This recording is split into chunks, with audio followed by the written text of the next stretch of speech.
Well, Chris, I thought we knew the favor. Heyman, with all his years in WWE, knows people in high places. We want to close WrestleMania night 1 or 2 with a I don't think that was clear, but close it. We want to close it out with the greatest triple threat match ever, as Nick Aldis introduced it. And I thought, okay, man, we should have seen that coming. How obvious. And then it turned out it wasn't obvious, because CM Punk at the end of the show says, that was not the favor. I've got something else in mind. A lot of star power in that ring. I liked that, and I want to talk about this second, but I liked that Seth got to address Roman and talk about their history before Punk got interjected, because there's no way to follow up after Punk got there. And I think you want to make it seem like Seth isn't a third wheel. He's not just some extra thing added because they had no opponent for him. He's got something in this. And I thought the dynamic and the words exchanged between them is worth delving into. But they closed with CM Punk for a reason. He was looking for something in the contract that he teased last week. It turned out it was, am I main eventing WrestleMania? Chris, I want to get your thoughts on it. I've got some thoughts too. What'd you think of the closing few minutes of tonight's SmackDown? It was awesome. I thought the segment really picked up. At first, I kind of wondered how they were going to pack any kind of narrative momentum into the time that they had left, because Roman's entrance took forever. And then, of course, everyone's got to have their time. And so I thought they actually did a really good job of compacting a good bit of forward moment into 10 minutes. And then especially leaving us with, not a tiny nugget, right? Something huge. Okay, what is the favor? If not main eventing WrestleMania, what is it? So I thought they accomplished a lot. They got me way more interested in the match than I was going into it. So it accomplished, I think, what they had hoped it would accomplish. Yeah. One thing I don't like about this, and it doesn't, I don't know, I was going to say it doesn't matter, but maybe it does, is CM Punk is headlining WrestleMania without a championship, under protest from Seth Rollins, because somebody else pulled a string to give him something, and it comes across as if he whined enough about it that, and called in, like, maybe, just guilted Paul Heyman into helping it, whatever. Like, to me, CM Punk's dream to headline WrestleMania was to headline night 2 in a world title match. Right. And I think there's going to be an asterisk next to this a little bit. Like, this is somebody headlining, and CM Punk is getting the best. I have to do this parenthetical so it doesn't seem like I'm being unfair. CM Punk's getting the best crowd responses of anybody right now. He has had a phenomenal career. He's cutting the most authentic promos. He's showing up a lot. Like, he's not some like legend part-time legacy guy who's only appearing here and there. All kinds of great, and he's been, by all accounts I've heard, been on great. It sounds condescending, but or probably patronizing, I should say. But he's been on his best behavior. Like, he doesn't suffer fools well. He reacts to things in a way that makes things that I sympathize with him on worse, which I don't sympathize with him on. Right. That's sort of how I summarize his AEW stint. He was right, but the way he handled it made things worse and was unbecoming. But this WrestleMania main event isn't because of all those things I just said. It's going to seem, in storyline, and frankly, a little meta too, as he got what he wanted because he said over and over again for so long, this is what I want. And it's almost like a gold watch moment, instead of I earned it by earning a title shot, like basically winning the Rumble or the Chamber, or being champion going into WrestleMania. So I'm not trying to, I don't want to be a down. I just want to get that out of the way now. As I was watching it, I thought, I don't think the CM Punk of 10 years ago would have wanted to be gifted something by shuffling through paperwork to see if something was gifted to him that he called in a favor for. And I don't think that's true to CM Punk. And I don't think current CM Punk, maybe not, certainly old CM Punk wouldn't have thought this was what he was looking for. Your thoughts on that point, Chris? Then we'll get into the storyline good stuff. I don't think there's any way that you can disagree with everything you just said, right? The moment when he got down on his knees and started thanking him and then stood back up, that felt a little bit like the CM Punk that we all know and love. But you're right, sort of rifling through a contract with tears in his eyes was not the guy, right? That I think everybody knows and loves. So I guess, an asterisk. I don't think this is going to be the end of the story, right? I hope that whatever he gets will end up being the real main event, the thing that he has looked forward to. But you're right, puts up an asterisk. Is there any way out of this that you think he could come out with a main event of WrestleMania that doesn't have an asterisk? Yeah, next year. Next year, yeah. Yeah. No way this year, yeah. And I think he should get it next year. Well, I don't know. I mean, WWE has an embarrassment of riches when it comes to deserving top tier people. I mean, Drew McIntyre continues to be tremendous in what he does. I mean, there's a long list of people, and who knows where Braun Breaker and Jacob Fatu, among others, are next year on the rise, or Obafemi. I mean, I was thinking about this during SmackDown tonight. This is a total sidebar thing, but there's something to be said for an ensemble roster of main event wrestlers, and AEW kind of has that now. You're like, you don't really know who's getting pushed the most because there's so many titles, and there's, so many people at different stages of their careers who have different resumes where different fans see them as a top star. I'm a Swerve guy. I'm a Kenny guy. I'm an Ospreay guy. I'm an MJF guy. There's merit to that, but there's something about having a clear-cut one or maybe two people like Roman and Cody kind of right now. Or I should say over the last couple of years. Punk's certainly new on the scene, adds a little to it. But having maybe two or three people who are clearly above everybody else, even if it comes at the expense of, say, Drew McIntyre, Seth Rollins, whoever else you think deserves that, Gunther even at this point, along with the next wave, Braun Breaker, Jacob Fatu, maybe Obafemi, others. There's something about not having that spot that makes having that spot something to aspire to if you're clear. So it seems like, Drew should be in this spot. It's so unfortunate there's so many top stars. But it's actually beneficial to WWE that you look at people and you go, there's not enough room. I keep doing the NBA analogy, but there's only 5 starters and a chance to be a 6th man of the year if you're that 6th man. Everything else is you're a bench player, no matter how many minutes you get, and even if you close out games, there's only so many minutes and only so many starter positions. WWE does that, and it makes it feel more important. And this circles back to the WrestleMania main event. We used to have one, now we have 2. It used to be something you earned because you were, maybe if CM Punk was defending a 20-year winning streak at WrestleMania, a title wouldn't matter. Right. But generally speaking, it's like a title match, and this triple threat doesn't quite feel that way. However, before I throw it to you, we had a comment from Kyle Fassel who said, well, it's the main event because the other 3 options aren't hot enough to main event. And I think that is a crucial point in the point that I'm bringing up, and I'm glad Kyle did, which is as much as it does seem like this isn't the way Punk, I don't think would ideally want, a contract. I was given a favor. It's not the favor, but still a favor. It was gifted to me out of merit.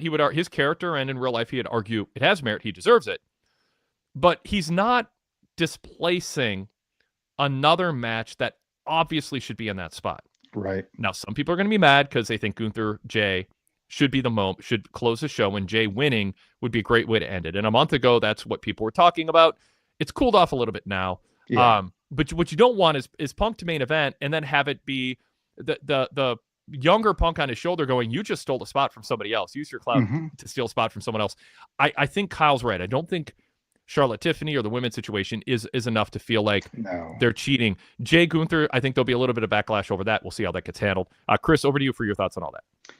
Yeah. So thinking about Jay and Gunther, right? When the night the Royal Rumble happened, I think both matches, both the men's and the women's, had the line at the end of the announcing the rules. The winner gets a WrestleMania main event.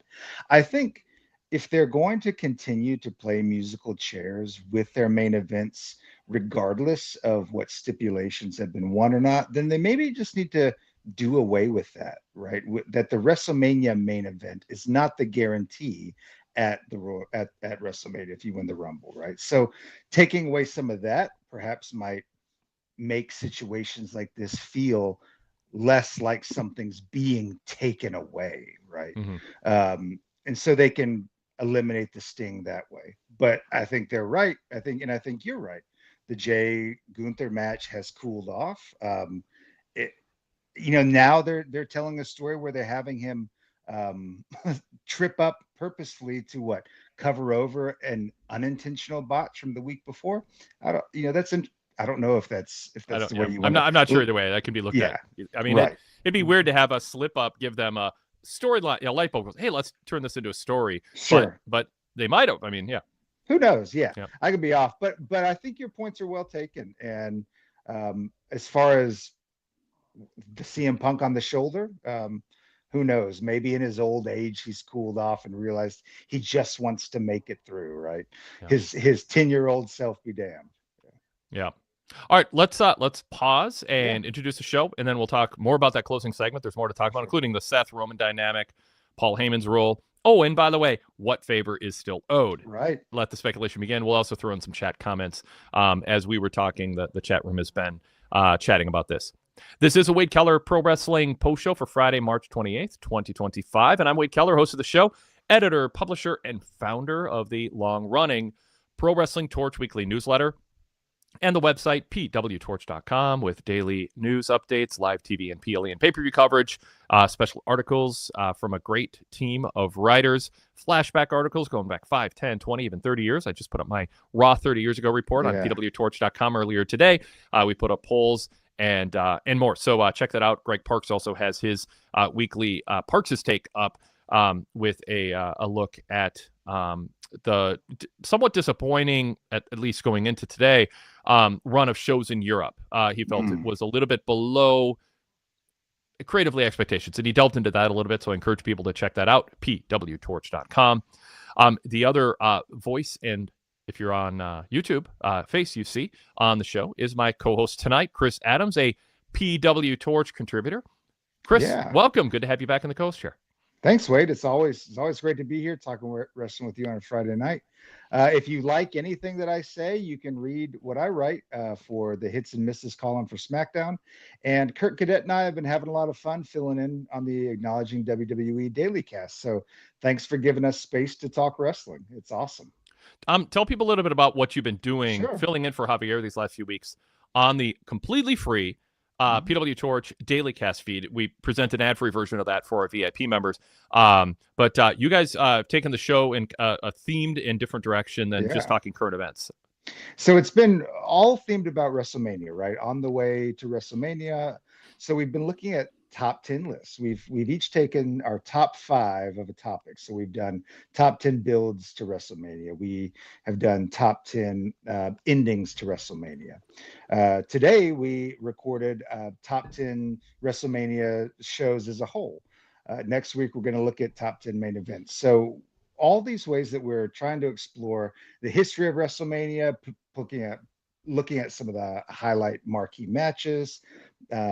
We did a top 10 on top 10 things that we should have gotten at WrestleMania but never did, where we explored a bunch of what if scenarios, and that one was really fun. So it's been awesome, and I can't say enough good things about Kurt. He is encyclopedic in his knowledge, and I mean, it's amazing. It's actually faster to just ask him a question than to Google it. Like, I mean, it's amazing. You're right. You're right. Yep. It's just been so fun. So thanks for putting us together. I'm so glad it worked out. I love pairing up contributors that I think will hit it off and have good chemistry, complement each other, enjoy conversation with each other. It sometimes it means you're similar, sometimes it means you're different. And how that works out, but I'm happy it worked out. So Javier, thanks for taking a month off and being busy with other things. It led to something I maybe would have done eventually, but it's been a blast. It's been the highlight of my month. So thanks. That's so great to hear. Okay, cool. So there's a pitch. Go listen. It's right there for you. And free. And free. Yeah. Even better, you can become a PW Torch VIP member. Full details at pwtorch.com/govip. That's pwtorch.com/govip. And when you go there, you'll see multiple options for becoming a VIP member. You can sign up on your iPhone in the native Apple podcast app to unlock all the VIP shows and then get the versions of our free shows here where we skip right past commercials. So it's a nice streamlined listening experience on demand. But it's unlocking all those VIP shows we put up during the week, which, by the way, includes not just the new shows, but our flashbacks, including our 18 years ago VIP vault. So if you're interested in wrestling history, interested in hearing us talk about early stages, John Cena, Batista, JBL, all that stuff going on, we're going to enter a dark period here of coverage soon on the 18 years ago shows. It is it's another thing that comes with it, and you're just not going to find that anywhere else. It's some of the earliest surviving insider pro wrestling podcasts you'll find anywhere. contemporaneous coverage of wrestling. We're not looking back with full knowledge of what happened next. You get to hear what we said the day big news broke, the That's day cool. of a big event, what I said the night after in my reviews of Raw and SmackDown. So really, a lot of cool stuff comes with VIP membership. Yeah. We'd love for you to become a member. You can do that, like I said, through your iPhone Apple Podcast app. You can also do it through Patreon or Spotify and get a 7-day free trial. There's a free trial, by the way, through your podcast app on Apple using your Apple account. So you don't have to take your credit card out, nothing, just your fingerprint or whatever. It's as frictionless as it gets for iPhone users. You can also enter PWTorch VIP in Spotify or Patreon and get a 7-day free trial there. And then there's a full VIP membership, which unlocks our 35 plus years of archives, gives you customizable podcast feeds. It is still compatible with Apple Podcasts and other benefits, our ad-free website and more. Again, that's all laid out at pwtorch.com/govip. We've been doing this a long time. We have a customer base who was very loyal to the product we put out and would love to have you be added to that list. You know, if you watch our show or listen to our show, we have people call up and say, I've been a VIP member for 8 years or 13 years or 20 years. So you can find out what we do and why people find it worth their while to pay a premium, support what we do, and get a lot in return. Okay, with that out of the way, we'll get back to conversation. I want you to be part of it if you're watching us live. You can join the chat and be part of the show. Type your questions in as the show goes on, and we keep an eye on that. So if you're able to join us live on YouTube, we're here every Monday, Wednesday, and Friday after Raw, Dynamite, and SmackDown, and then after AEW and WWE PLEs with Brandon LeClaire hosting the Wrestling Night in America format. And then also Tuesday nights, Kelly Wells, Nate Lindbergh, and that crew cover NXT. So we have multiple live shows throughout the week. Frank Pettiani on our YouTube channel has his look back at Wrestling Then and Now, where he and a member of the Torch team usually get together and discuss in-depth a past wrestling event. We also have some shorts up and more. So check out our YouTube page and join us live if you can with the live chat. Another way is to email us and just send an email during the show to wadekellerpodcast@gmail.com. That's wadekellerpodcast@gmail.com if you are interested in writing something out longer, or if you can't join us live, but you want to be part of the show. That's another way to be part of it. And then finally, you can be a video caller. We've got some people on hold we'll be getting to soon. You can be on camera or turn your camera off and be audio only, like our Blog Talk Radio days. That's totally fine. You have to be a VIP member or Patreon supporter to find that caller code, though. Otherwise, we'd be overwhelmed with whatever. So we just try to limit it as a bonus to our VIP members, and we invite you to join us. And I'm eager to talk to people about tonight's show. All right. So we'll get to some chat comments in a moment that are in the queue. But, Chris, did you think the favor was giving Punk a main event? Or did you think, no, there's something more here? Because there is something more. Punk ends with a cliffhanger. That wasn't the favor. What did you think of how that line was delivered, and what does it mean? I mean, I can't say that I wasn't convinced that this was the favor, or that I had an inkling. But it seems to me that would be a small favor, right? I mean, if someone's going to be getting a favor from one of the most influential backstage people of all time, right? Both in story and out. I think it would be something bigger. Is it a title match? That would be what the next biggest thing after WrestleMania main eventing, a title on the line. I don't know. I mean, I'm totally at a loss on here, and I think that's probably my next best guess. And it's not totally cooked yet, so I know you'll have one that's better than mine. No, I don't. I haven't gotten too much into the guessing business of what the favor is, because I think there's an array of possibilities that include Punk turning heel, Heyman giving Punk the favor to not an ultimatum, but Punk going, Paul, we go way back, further than you and Roman do. He ghosted you after WrestleMania. There's that whole fallout of WrestleMania that they haven't addressed yet. It's there in canon to be addressed. Heyman is still being loyal to Roman. Roman is being somewhat accusatory and suspicious of Paul and his actions, including his reaction at MSG, cradling Punk.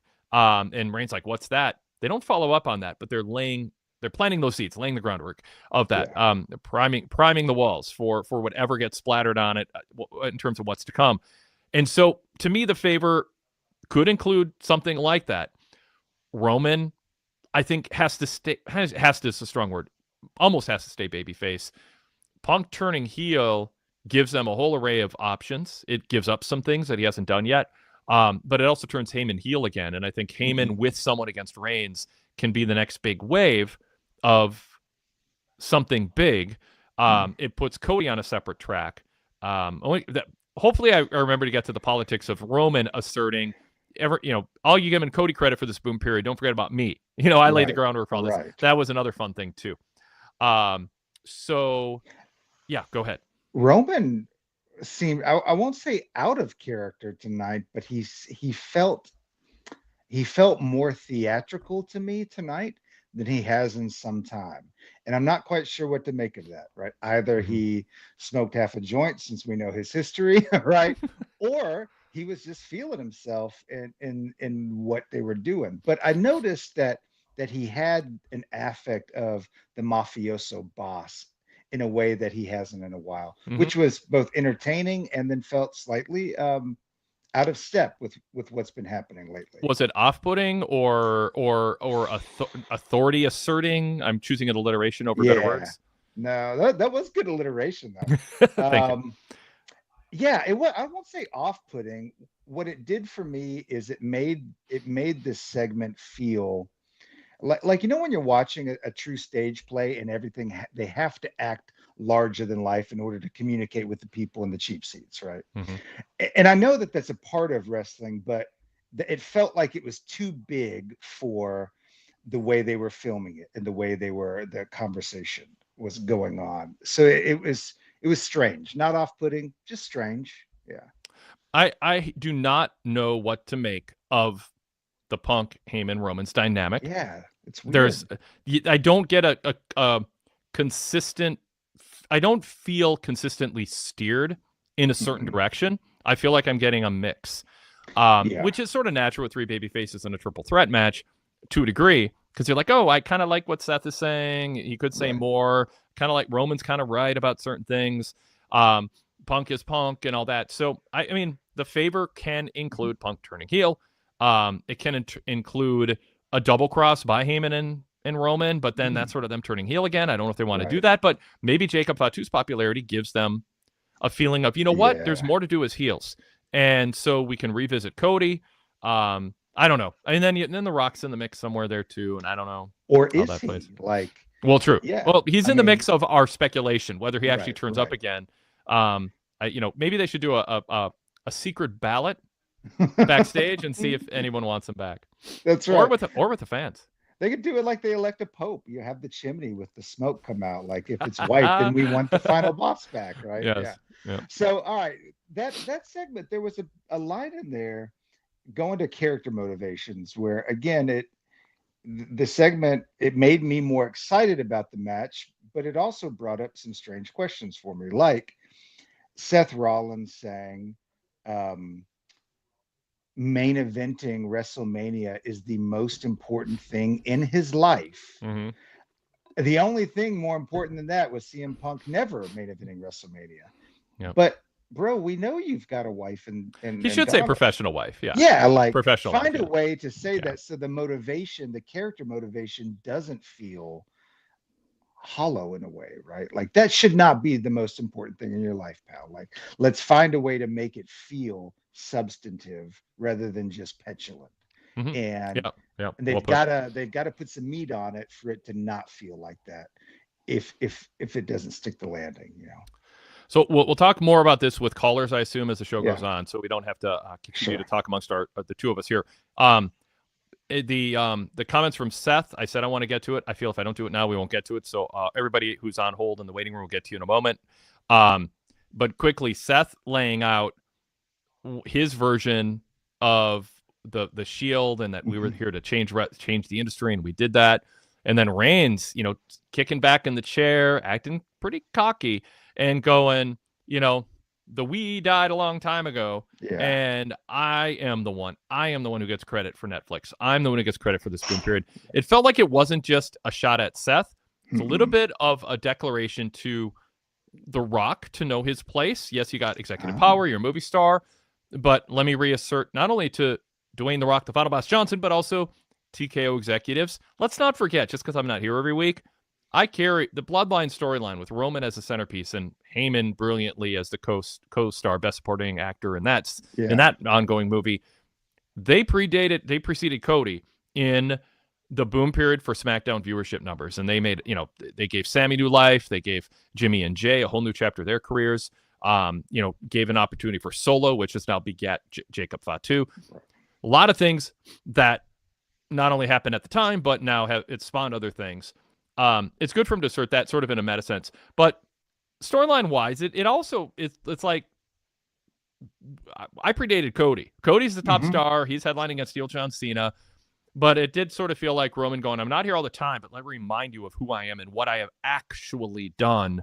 And it was in the guise of I'm retorting Seth, but it also came across as a bit more than that to me. Yeah. But I still don't know where this story is going. So this could play into 100% storyline, no meta, no personal stuff.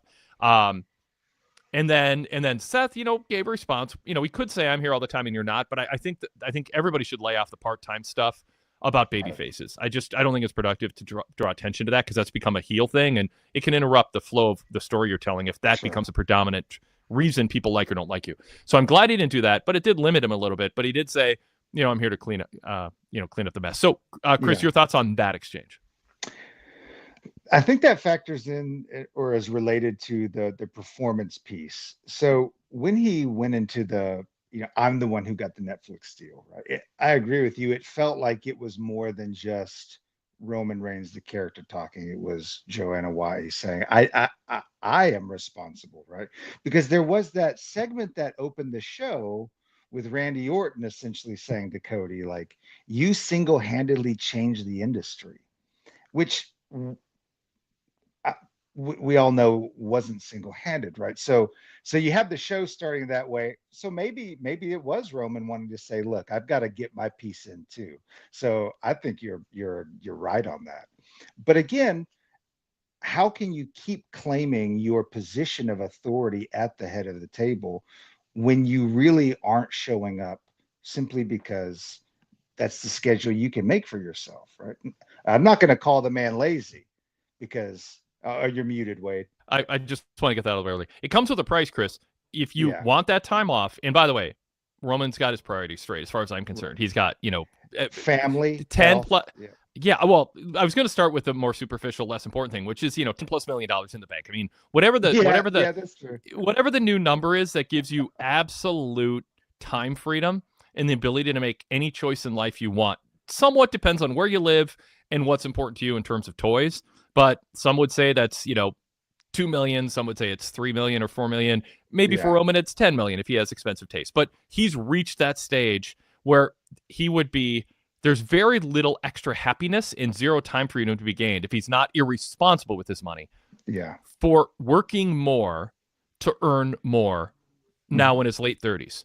And this is the argument I made about CM Punk when Jim Ross was saying, Punk's leaving money on the table. I'm like, he's trying to stay alive. He has millions. He would really have to blow through a lot of money to need money again.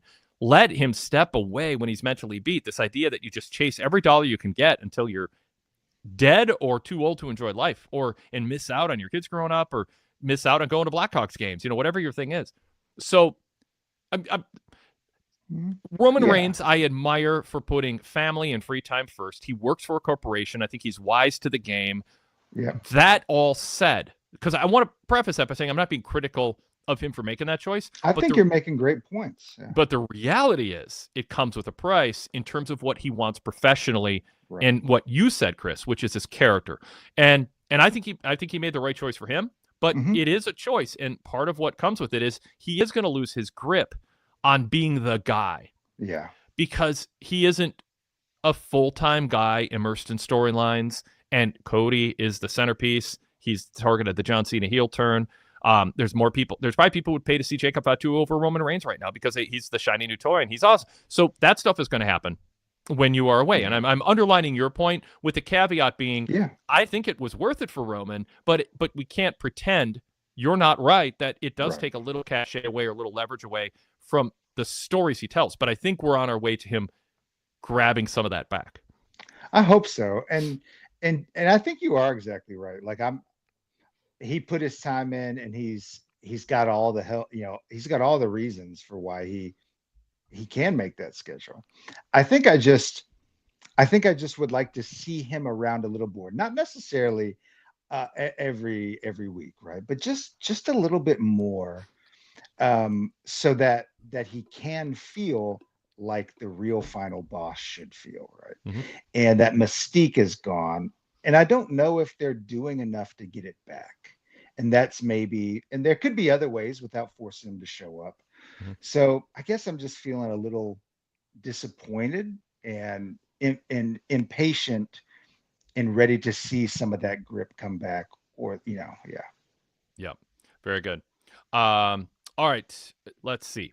Well, I'll throw in a couple chat comments, and then we'll go to Jason D from Australia. We got Danny, David, and CJ also on hold.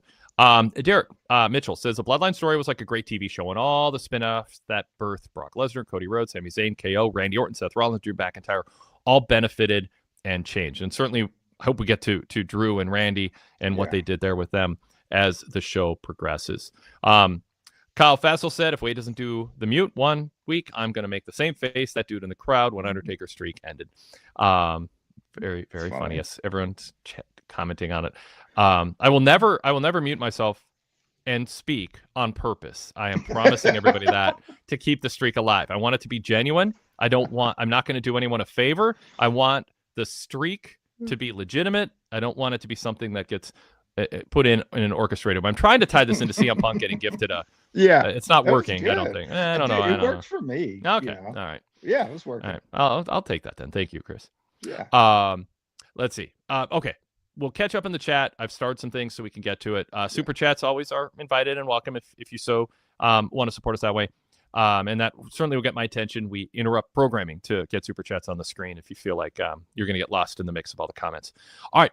Let's bring Jason D from Australia, longtime voice of Torch shows. He has been a co-host on the show. He's been part of Acknowledging WWE with Javier.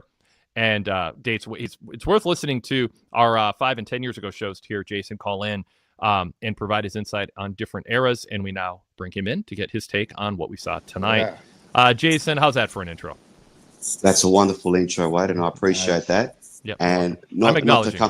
I appreciate that. And not to come across like overly humble or gracious here, but listen, you got a few people on hold. I've got all day here. It's only like 11:40 my time.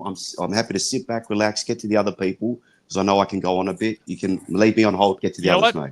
I'll take you up on it. Sometimes I know you're in a hurry, and I want to get you in, but if you don't want to feel like we're rushing you to get to others, we'll go back to you, and stay tuned, everybody. Nice. More with Jason to come. Thanks, Jason. We'll get back to you in a minute. Cool. Yep. No problem. All right, Danny, that means you were coming up pretty quick here. Danny Tuchito, is that right? Yeah, you've got it all the time. Excellent. Hey, Danny, good to see you and hear from you again. It's been a while. What's up? Did you get my email today? No, I didn't. I haven't even looked at that inbox yet. Yes, I'm on a kind of a hybrid vacation, so I'm like a little lighter on my routine than usual up here at the cabin. Yeah, it's just that I couldn't remember your new email, so I just. I went back to the old email. I went back to the old email. Easy for me to say. But we'll be getting a new one. But the conversion got a little more complicated and logistically while I was going away for a week to kind of tend to things. So I just went back to the regular Gmail. But that's going to stay alive anyway for quite a while anyway. Okay, so all the email said was that I'm not in Miami. I'm in London. And Yes. I went to Smackdown tonight. Awesome. Yep. Nice. Go ahead. No, that's great. So you are our official, not in Miami, American on-site wrestling fan in London. I love who this. just happened to get to go to Smackdown at the O2. And so I'm going to you guys have already spoken about the final segment. My 30,000 foot view is I think this is kind of leading to a Punk heel turn at some point in the future. They just baby-faced him way too much tonight with the crying and the, Paul kneeling down next to him and, head to head. Like it was over the top. And there's really like like you guys were saying, like what else could the favor be if not for something related to something down the road that involves a heel turn? And also, like you said, 100% agree that it opens up a lot of opportunities because as you might have listened while watching the show, the crowd loves everybody. So we need some heels, right? Yep. That's a great way to put it. The crowd loves everybody. Yeah. Yeah. And so I'm aside from that, I'm not going to talk about the show at all. I'm not going to give my opinions. You guys can do that. The other callers can do that. I just wanted to call in because I've been watching these London shows for years Mm-hmm. and always wondered, like, what is it really like? And now I've actually experienced it because there's a lot more. I feel like there's probably a lot more people that come from here, England, over to the United States for like WrestleMania, things like that, than like Americans go over for a random Raw or SmackDown. Right. You know, they may go for an AEW All In or something like that, but really otherwise, these crowds are just local. And so I don't know any Americans that have gone over there specifically for a Raw or SmackDown. So I felt that I would just give my unique perspective as an American wrestling fan in London at an O2 show. And I think I've cracked the code as to why these shows come off so well on television. But before I get to that, I just want to do the traditional on-site correspondent thing where there was a dark match beforehand. Yes. That was Gargano and Ciampa versus Motor City Machine Guns. Okay. And the Guns won with their finisher. So those always just get reported back in the day when somebody was on site. Yep. Cool. And the other thing that you might not have picked up on, I want to pick up on with being an on-site, is that people, or what's the saying, the story of LA Knight's demise of being over has been greatly exaggerated. Like every time they showed him on the formerly Titantron, whatever, the screen or during the ad breaks or whatever, walking into the arena on that thing that they do at the beginning, massive ovations. So, and obviously when he came out for his match, same thing, they were into him. So he's not dead over here in terms of enthusiasm. Interesting. Yeah. Yeah. What else? Also, WWE should really rethink advertising in the arena in Europe and in the UK, the European legacy title belts that they have for the football teams in various countries, like the soccer teams, because that got like rounds of boos during the break because 4 out of the 5 belts are teams that everybody hates. Right. Wow. So I don't know if they did it in France or, anywhere else, but like you're kind of inviting a boo for the thing you're trying to sell people to go buy. Interesting. Yeah. They've got 5 belts on the screen and like only one of them is actually, relevant to the fans that are in the arena. So that was something that was interesting. Somebody just brought up the Undertaker in the chat. They did some ads for Undertaker, like for his show in Vegas. And what was it? It was they always do the Undertaker, like fans making Undertaker faces thing. But then they did another advertisement and there was zero reaction to any of that. Like it was like crickets. Nobody cared. I don't know if it has something to do. Any theory? Yes, I think it might have something to do with the souring related to the politics that are going on between the two countries. Yep, there was no active booing or anything. Yeah. There's no active booing or anything. It was just like literally, it was almost as quiet as when the Street Profits came out. It's like so that's what we're at over here. And then one of the things I worried about was that they had Randy Orton come out twice for a what do you call it? Oh my God, ring entrance. Thank you, Jesus. For walking out to the ring, and I was really worried, and it kind of came across to me in the arena that the reaction was less the second time, which is understandable, but just to allay that fear, they went to commercial, and he stood in the ring, and people sang the song throughout the entire commercial. Wow. Mm-hmm. So the reason why it sounded like it wasn't as big a reaction the second time after the commercial was because everybody had already sang the song for 3 more minutes, Yes. Yep. That's so, wild. So that's kind of just specific little observations I made about the crowd. But then to get to my big point, which is why I think these shows at the O2 in London just come off so well on television. And I'm sure you guys will talk about that. I'm sure people will be complaining a lot about the singing and the crowd going into business for themselves. And I used to be somebody who thought that way. That like these kinds of crowds and the European crowds are going into business for themselves. And really, no, one of the secrets to this stuff is that they just don't get shows very often. Yeah. And they are just so happy to be there. They are excited. Like, no, I've been to several shows, over the past few years in Miami and Fort Lauderdale and all that. And and Chicago for CM Punk's return when he went to AEW. And these people were just so happy to be there. Everything was like they were playing along.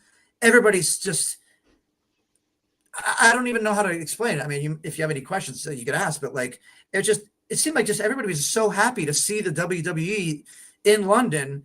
And I think that's part of it. I think that as US fans, we get kind of jaded because until now with the TKO, they're just constantly going overseas now. But like, I think we've gotten a little jaded to where, oh, well, they're, Raw's coming back to Miami. Should I go? Should I not? I'm there. Whereas these people, like, they get it, once a year or something like that, Yeah. And so they're just like excited to be there. And I couldn't imagine places like Belgium, right? I mean, London at least gets it relatively frequently. But like, so I think that's why it comes across on television as people having a good time. It's because people are having a good time. Like there is just an excitement in the air. Danny, did it ever seem that it interrupted the show in a counterproductive way? Now you're in a fan culture you're not used to, and they're having a peak experience, and that's going to be contagious. And who can blame you for that? If you're WWE and you're several weeks into this European tour and you're used to getting through your shows with a certain cadence, and you're trying to decide, do I talk over what's happening or pause and soak it up? I mean, did it ever seem to get in the way, or did it seem like, no, the wrestlers are loving this kind of energy? You actually give me a great segue to the second half of my theory. But yes, in the main event segment, that it seemed like they were rushing through their lines because they couldn't do the thing that Randy and Cody did in the beginning, which was just sit there and soak it in. And then Roman soaked in 5 minutes of cheers, after his entrance, or not cheers, but chanting and singing and all that. Yeah. And so the end of the main event segment felt very rushed for that exact reason. And they ran over. Yes, they ran over by a couple minutes. So I went back, since obviously we have the time delay. You guys got it at 8:00 on USA, whereas the show ended here, and then I was able to watch it on Netflix because I'm not in the US. International, yeah. Right, I'm international now, so I was able to watch it on Netflix. So I rewatched that main event segment, and it gave me some insight into the second half of my theory. But also, I noticed that they put the bug on the screen, Lee Fitting and some Paul Levesque guy. Yeah, that guy.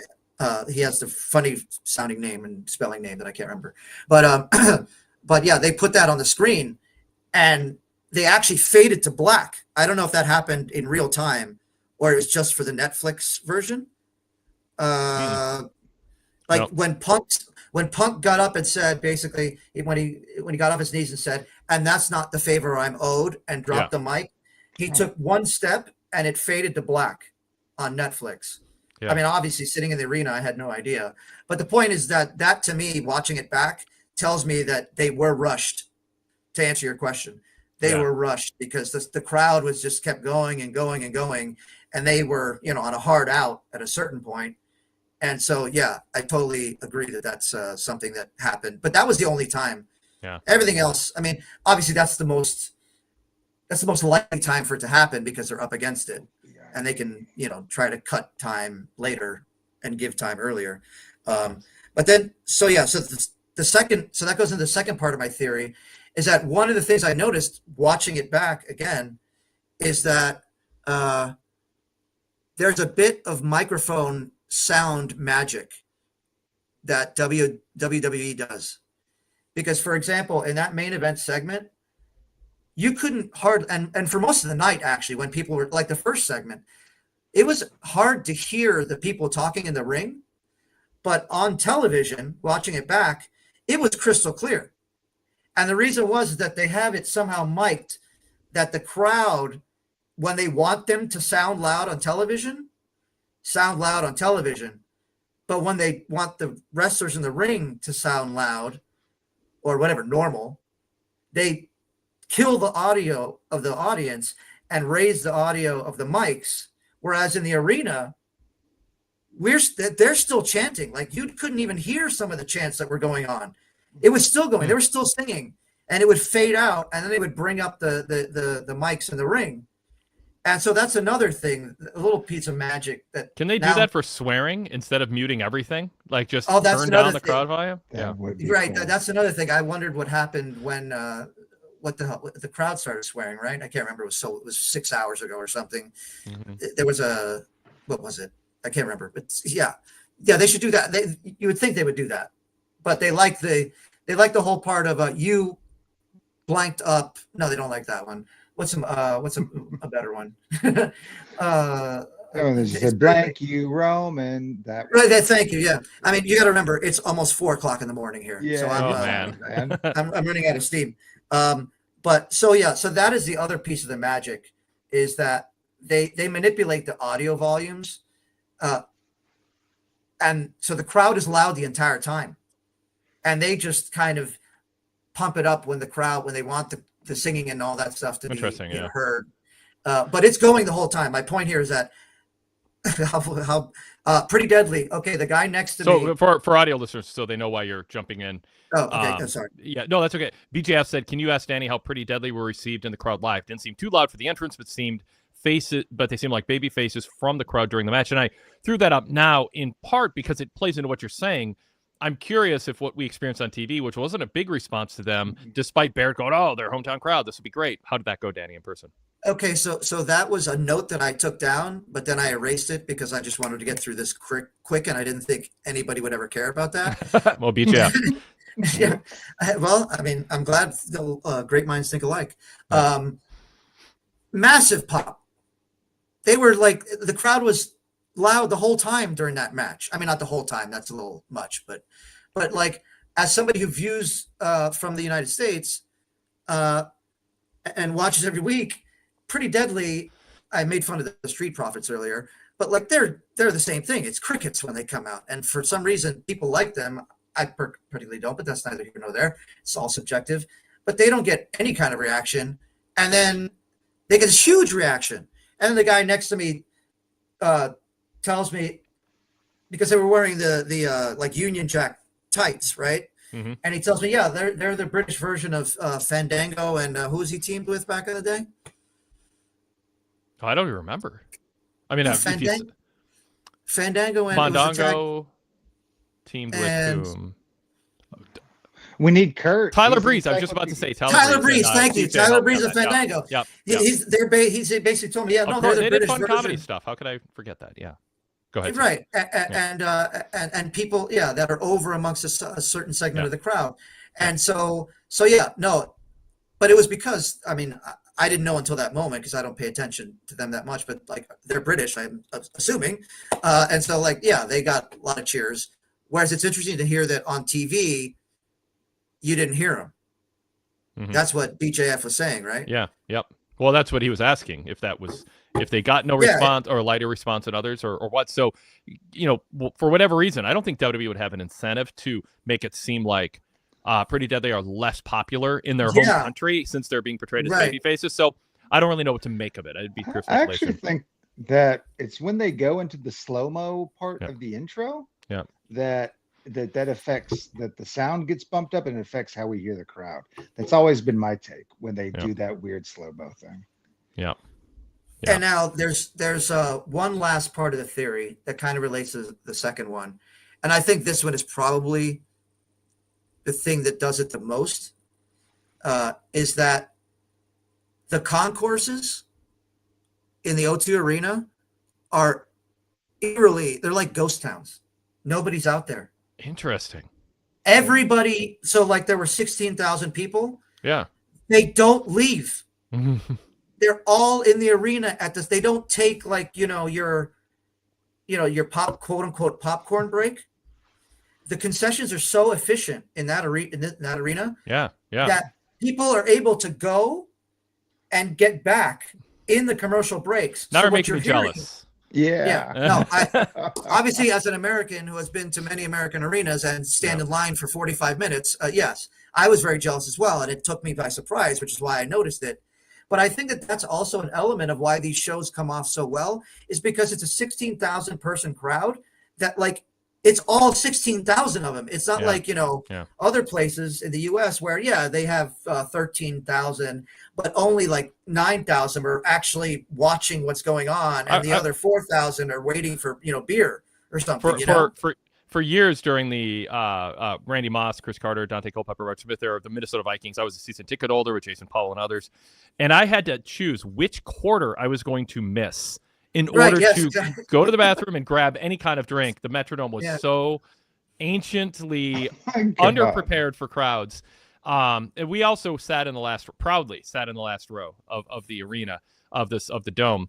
So you have to walk down the long flight of stairs, try to find the concession, stand in line. It was terrible. You'd miss most of a quarter to do it. Sometimes we just didn't. But it's the modern, like now everything where you can just grab something and then just walk past, like just walk out with it, and it just charges you. Like there's like with your phone if you're. That's what they have. Something. Yeah, no, they have the self-serve snacks kind of thing. Yep. But so for the course, another thing is that they open doors at 6 for an 8 o'clock show. So another thing that I think happens is that everybody gets there very early because the O2 is in like kind of an outdoor mall that surrounds it. And so there's things to do. So I think people get there and do all their eating and drinking and all that stuff around it.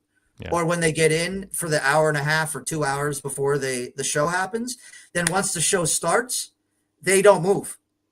Yeah. They do not move.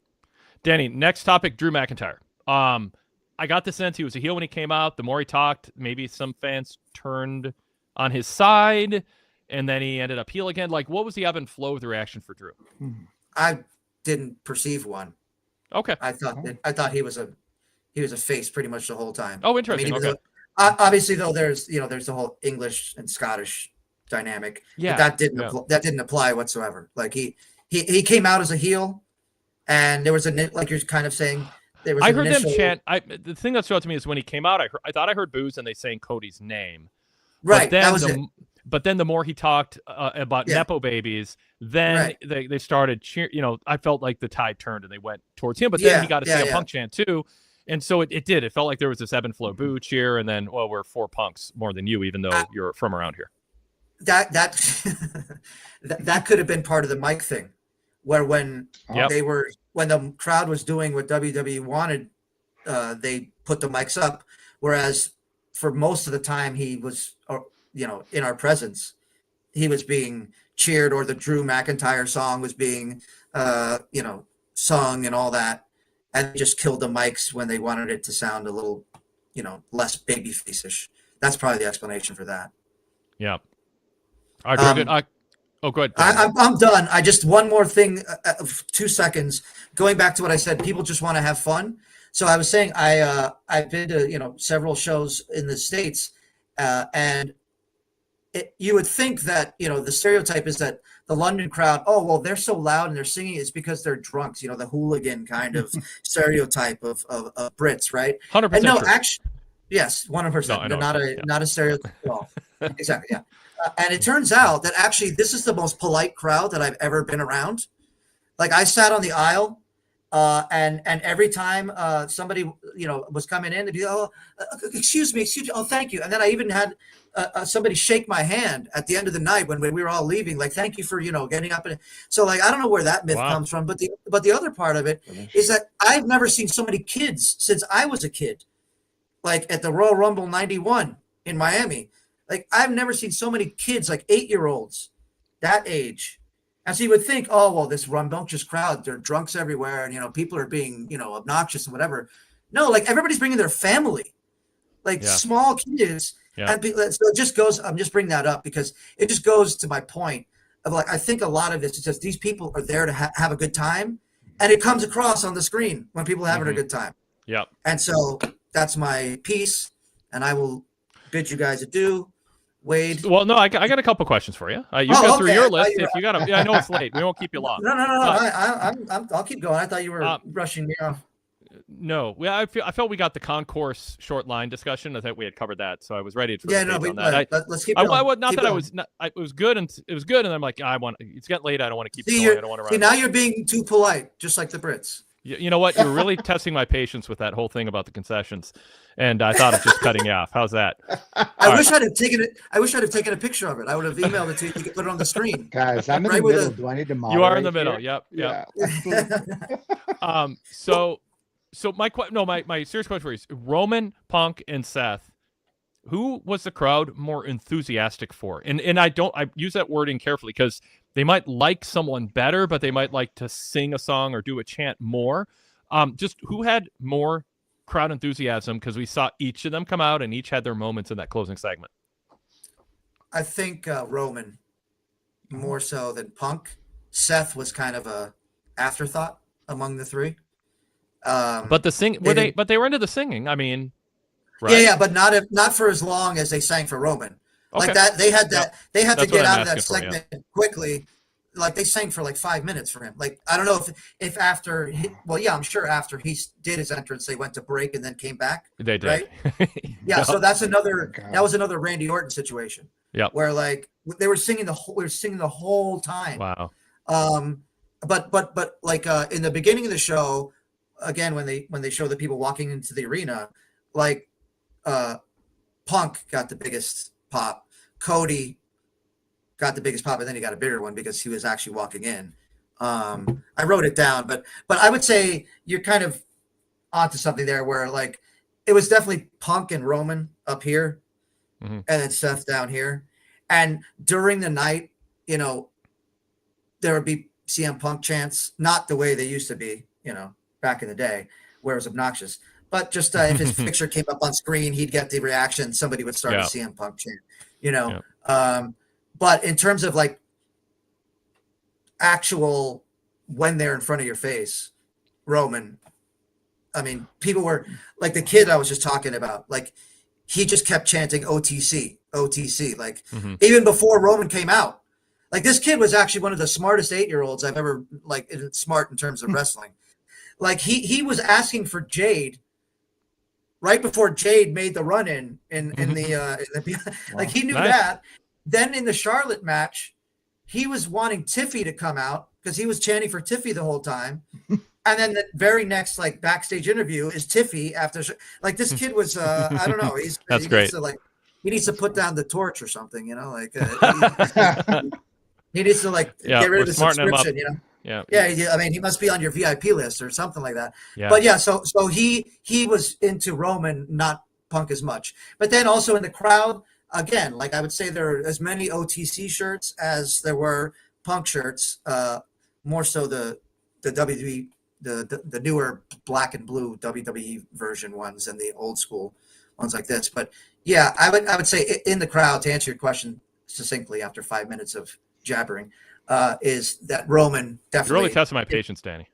Yeah, that's what I'm here to do. That's my entire at 4 o'clock in the morning when I'm trying to get to sleep. But yeah, 4:08 exactly. So that's the answer to that. Yeah. Any other question? Yeah, Chris, I look like you want to jump in.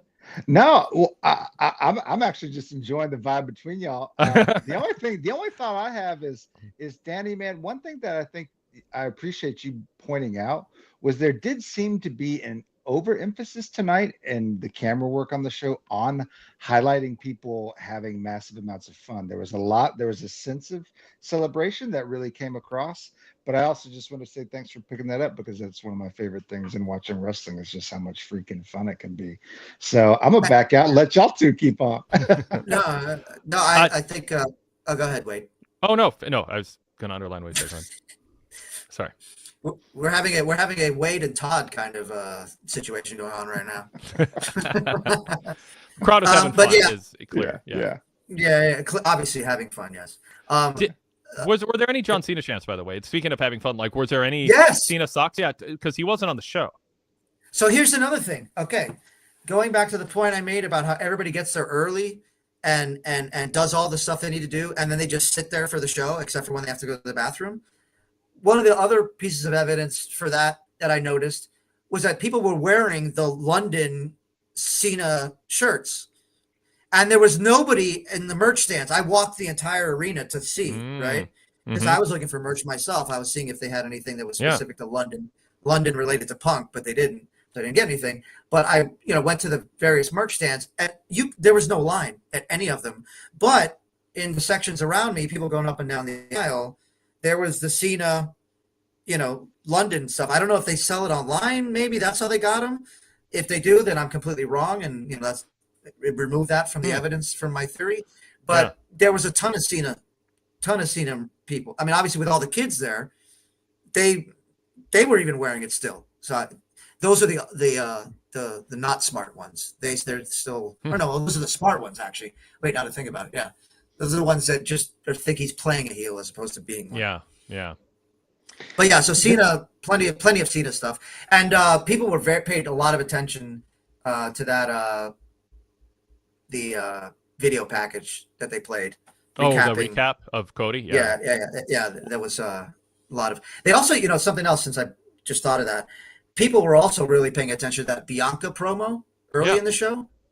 I've never seen that from her, and I don't think most people have. And so everybody was paying attention to that. The whole crowd was silent. Nothing, no noise or anything. So yeah. You're talking about Bianca or Naomi?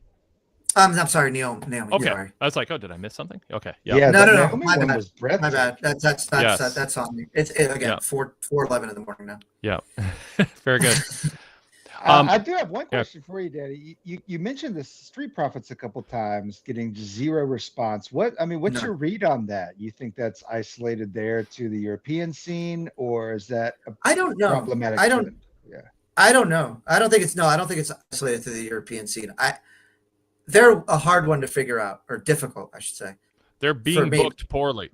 Yeah. Well, yes, right. That's most it's of an argument against this whole shades of gray nonsense that people keep touting because they want wrestling to be something other than, and home team NHL versus away team NHL. Let's cheer for our home team. That's the vibe you want. Position people who are popular against people who fans naturally have an inclination not to like, and you accentuate that.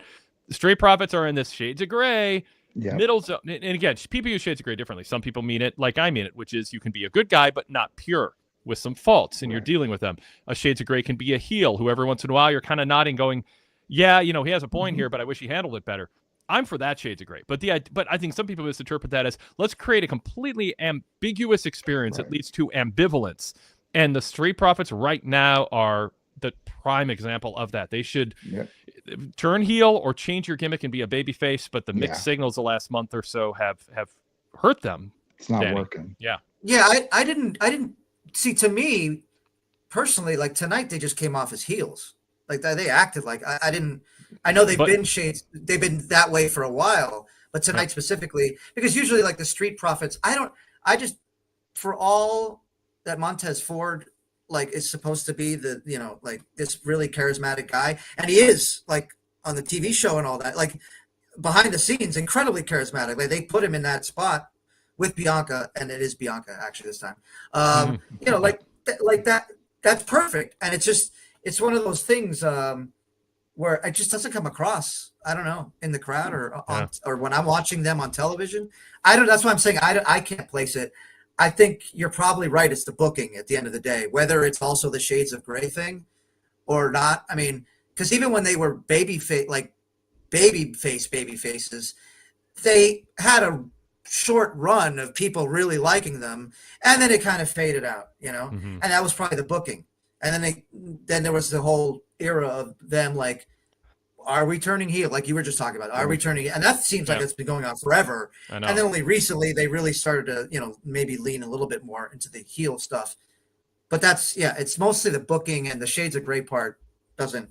To me, I just don't think they're charismatic, as performers, and I don't want to. I hate using that word, performer, but it's not interesting to me. It's all subjective, obviously. People could love them, and by all means, do it. But yeah, I love them. Uh-oh. There we go. We can't be friends, Danny. Now you're trying my patience. All right, before we have to get security involved and then beat them up for no good reason, let's end. Let's have Danny. Let's have the Aussie mediate all this, and I'll jump off. There we go. We'll get to Jason. Thank you, Danny. It's great hearing from you. I want to safe travels. You just happen to be there. You didn't go there to see WWE. Happy coincidence? You know, as much as I could lie and say yes, no, I'm just here on vacation for a few weeks, and Yeah.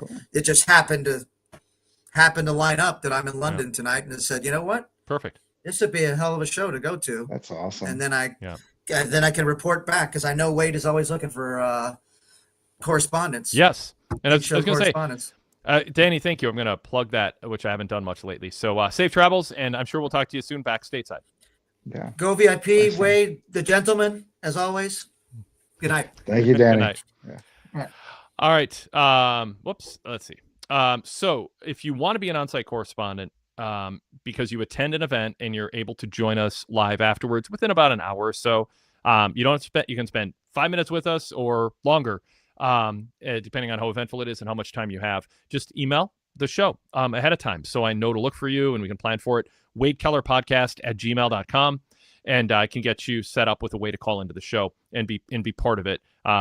So WadeKellerPodcast@gmail.com. In the subject line, just put the name of the city and the date. It's a little easier to stay organized. But yeah, if you're any Raw, Dynamites, or Smackdowns coming up, let us know. Same thing with NXT, by the way, for when NXT goes on the road. If you're going to be at Capital Wrestling Center, drop me a line and I'll coordinate with Kelly and Nate to get you on the show too. And same thing for pay-per-views and PLEs with Brandon and usually Greg Parks. Sometimes Greg Parks co-hosting with him. Yeah, it's good to get those on-site reports, and we end up getting, details that we don't get from the TV viewing experience. Yeah, Danny, that was a lot of fun talking to Danny. Yeah. Definitely. All right. So up next, we'll go to David Miller. David, welcome to the show. Good to see you again. Speaking of NXT, our new NXT Alt Perspective TV reporter. His report went up this week. David back in business after almost 20 years away. He was a contributor. It's been over 20 years. Yeah. I was a That's former awesome. did the NWA TNA weekly pay-per-views and in the lounge. Yeah, back in the day. Long time ago. On PWTorch, this is like we had, I don't even know how to characterize it, but we had a thing called the lounge section of PWTorch.com, and we had a different graphic setup. And so our foundation is journalism, and so we try to be more formal in our writing, both news-wise and even with columnists. It was inspired by 1980s, 1990s sports columnists and writing is the tone we've taken with the website. The lounge was us loosening our tie, and it was more first person. It was more here's who I am and what I'm into. The writing was a little more loose, and it was just one of the early things we did with PWTorch. It was kind of in I don't know, was it MySpace? Was MySpace a thing then? I can't keep up with things. But it's sort of like so. So it was kind of, people made it their own, and they had different sort of, for lack of a better term, gimmicks, they gimmick names and stuff, things we stayed away from on the more formal side of things. It was kind of like, and it wasn't inspired by it, but it was almost like when ESPN and then ESPN2 came out, and ESPN2 was for the younger generation, and they had a logo and all that. And then that begat our specialists section, which Chris, you're part of, the hits and misses and the few trackers and all of that. We eventually converted it, moved away from it, but David, a part of it, and we've been around a long time, and it's cool to have people go full circle and come on back after some time away. So, David, your thoughts on tonight's show? Yeah, first of all, I do want to say it's great to be back. I'm thrilled to be back with you guys. You did a great job. Oh, thank you. Appreciate that. I love watching the crowd have fun. I mean, these European crowds are really showing the American crowds how it's done, and it is like Denny says, because they don't get this all the time. But Wade, I know you being the area you come from, I feel sorry for the people who did not get to attend shows during the territory dates, because the crowd was the show. A lot of times back then, when I was a teenager, my dad and I used to go to Evansville, Indiana, every Wednesday night to see Memphis wrestling. And I remember there was and sometimes you see the same people sitting in the same seats every week. Yep. And I remember there being like a lady, if she was 80 years old, if she was a day old, looked like anyone's nice old grandmother, and friendly, talking with everyone. And then when the show started, when the heels came out, she was standing up and throwing the finger at the heels and just cussing up a storm and it was so much fun. My dad used to enjoy watching the crowd more than the matches because it was just so it was so interactive. But I got in at the Yeah, tail end of that. I got to experience the St. Paul Civic Center. The people who had been going to shows, AWA since the beginning were telling me, "Oh, you didn't see it. You saw nothing." And I'm like, "No, I saw something." I definitely I was part of the Vern Gagne Crusher era at the tail end. I know Crusher and Vern were better 8 years earlier, and 12 years earlier, but the atmosphere in that old building, now it's the site of the XL Energy Center. They tore it down and built a great stadium 25 years ago that's still great to this day for seeing hockey. But it was a great facility. And then the Minneapolis Auditorium, which got torn down to build a new convention center decades ago, but the AWA ran there too. And then Roy Wilkins, which at AW Dynamite was just in that building Wednesday. Oh, cool. And that's been the site of a lot of wrestling over the years too. The smaller AWA shows would go there into the St. Paul Civic Center, and it predates it. So there's a lot of wrestling history, and I've been in those facilities for some vintage shows and then some not so vintage shows later, like some bad early 90s WCW house shows. We're at Roy Wilkins too, and the dying days of the AWA with cool Kurt Hennig against Greg Gagne on Thanksgiving night. Had to choose between that, the closed circuit of Starrcade, and the pay-per-view of Survivor Series, all on the same night. It was an amazing. What did you do? How did you handle it? I went to the in-person. I went to the AWA. Oh, okay. Yeah, and then I watched the other two shows on delay. And I'm glad I did. It was fun. But yeah. So I got to take. But I would have loved to have gone to the Dallas Sportatorium during the Von Erichs Freebirds era. I would have loved to have gone to the Mid-South Coliseum for vintage Jerry Lawler. I mean, Bruno at MSG. That stuff I didn't get, and I know people who did. Rave about that. Dusty Rhodes in Florida. The early NWA. Crockett, early Ric Flair, Rick Steamboat, Rock and Roll Express, that stuff would have been great to be present for too. So, and on and on. Evansville was wild. I mean, you sat ringside at your own risk. I remember barely getting out of the way before one of the fabulous ones sent one of the Moondogs just flying through my section, and I had to get up and just move quickly, or else you're gonna go down. But, one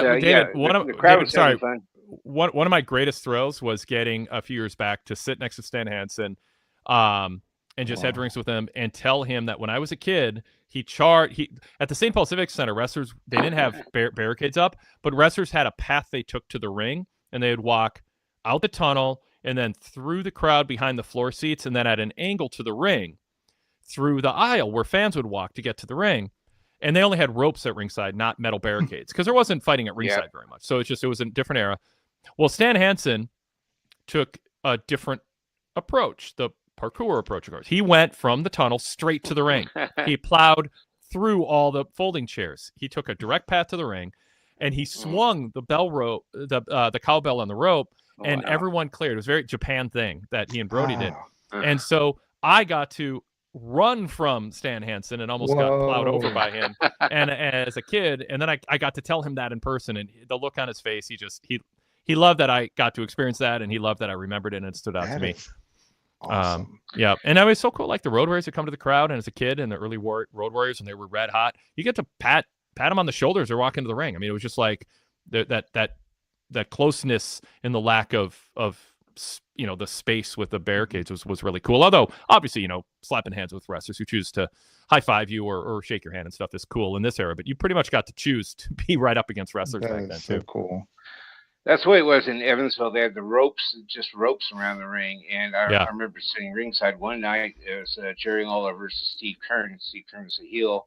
He threw Lawler out right in front of me. He was right at my feet, and Keirn went to grab the rope to choke Lawler, and I kind of grabbed the rope, and I was pulling, and Steve gave me a dirty look, and I was like, okay, you can have it. But the crowd interaction is so much fun seeing them have fun. So much fun seeing the crowd have fun. I brought a bloody strand of white athletic tape home with me from Dusty Rhodes once. I probably shouldn't have touched it, but I was right there, and I was like, this is quite a souvenir. I was when I was stationed in Key West. When I was stationed in Key West, Florida, I went to an independent show in Tavernier, which is where Kevin Sullivan lived at the time with Nancy, and they were at the show, and I forget who Kevin wrestled that night, but whoever it was, he bloodied him up, and I got blood on my shoes from that guy from that show. So Yeah, you get some experiences. Yeah, I got covered in flour once from. I think it was the Harris brothers. They were called the Bruise brothers at the time, but they were up against the Moondogs, and it was just a wild fight all over the place. And they brought a couple of 5-pound sacks of flour and busted it over the Moondogs' heads, and so there's flour everywhere. It got in my camera. It got on me. It got on my camera. It was so much fun. But touching on the Street Profits, zero reaction. I don't know what they're doing with them. It seems like they've tweaked them just a little bit, but there's just, and I noticed that the last week too. Crickets. The silence was deafening. I don't know what they're doing with them. But talking about crowd reactions, how about Chelsea Green?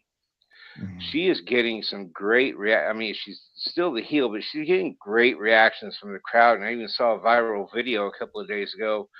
There was a little girl, couldn't have been more than 6 or 7 years old, at ringside, dressed like Chelsea Green. Yeah. And Chelsea saw her and made a big to-do of going over and signing something. And she saluted the little girl, and Chelsea Green's she's going to be huge. I love the run that she's doing with the U.S. title. It's great.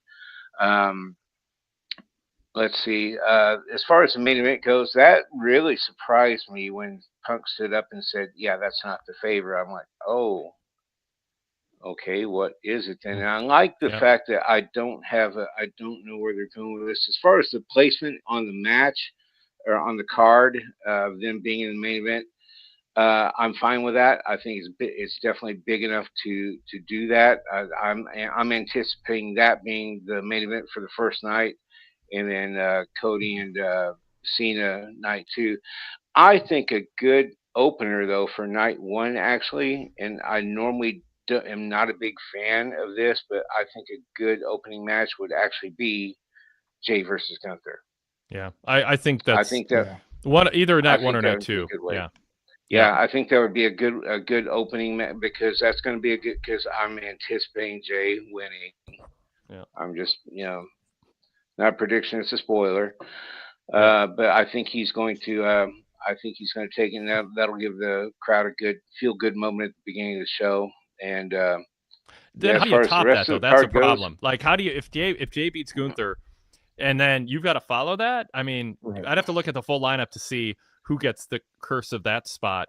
Yeah. I mean, it would be strategic. I'm curious. I mean, match order is always fun to discuss. Sam Roberts and I used to do that pretty regularly a handful of years ago, going into pay-per-views, and PLE's just kind of like, oh, what's the match order going to be? And the cadence and the rhythm of, and you can't predict ahead of time if you don't know the finishes, because the finish can dictate what you want to do next to follow up on things. But WrestleMania match orders always intrigues me. I'm always fascinated by watching the choices they make and then evaluating it afterwards. And, did they burn the crowd out? Did they pace things well? Because no match lives in isolation. Every match is in the crowd reaction, and how effective things are is a product of what comes right before it, and also the tone that is set earlier in the show. That's Paul. I shadowed Paul Heyman when he booked a Windy City Wrestling show in Chicago circa 1990-ish. And he just, I was shooting ringside photos, and he said, "Wait, if you want to, in between matches, come back and kind of watch what I do, and I'll tell you why I'm doing it." And so, I ended up skipping a couple matches, kind of shadow him. And he was just like, we did that. We did that. We kicked out of that move here, and we did that finish because of what's coming up later. You'll see later. There's just, and I've talked to other bookers and wrestlers and promoters over the years, and they all talk about that the cadence and pace of what happens in match 1 and 2 is not by accident. They don't do random draw match order. And there are things, and not everybody believes in this, but I do. There's certain moves you don't do, a number of close falls and kickouts and finishers you don't do earlier in the show, because it's disrespectful to the people who earned the main event spot. And in there, you want to have that main event pop. Other people philosophically think the more good matches, the more stars you stack on top of stars, that's what makes a great show. I think Tony Khan's philosophy is closer to that. But I think there's something to be said for that pacing. And Paul Levesque comes from that school, even if he's bungled it a few times in his wrestling career, getting his match out of order, and paid a price. Seth, Anyway, go ahead, David.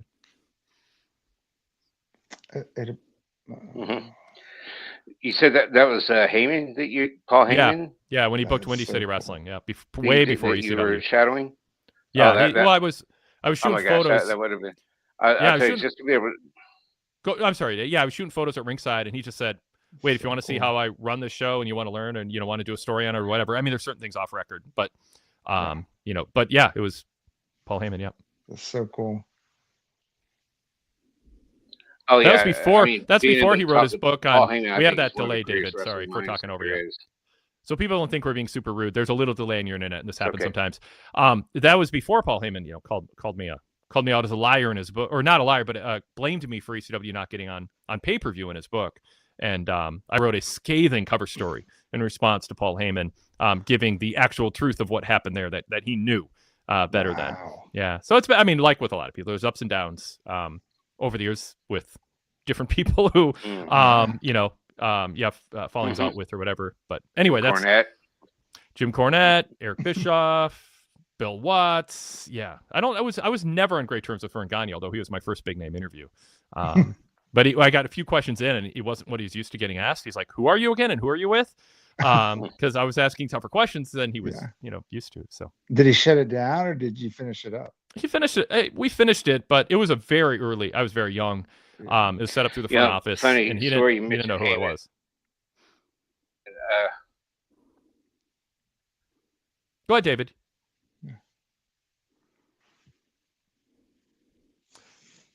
David, we'll let you your internet catch up here. It's a tough delay, man. Yeah, I think it.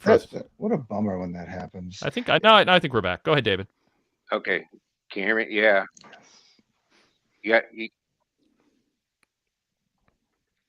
You're good, David. Keep talking. We hear you. Yeah. Yep. Yeah. Funny story.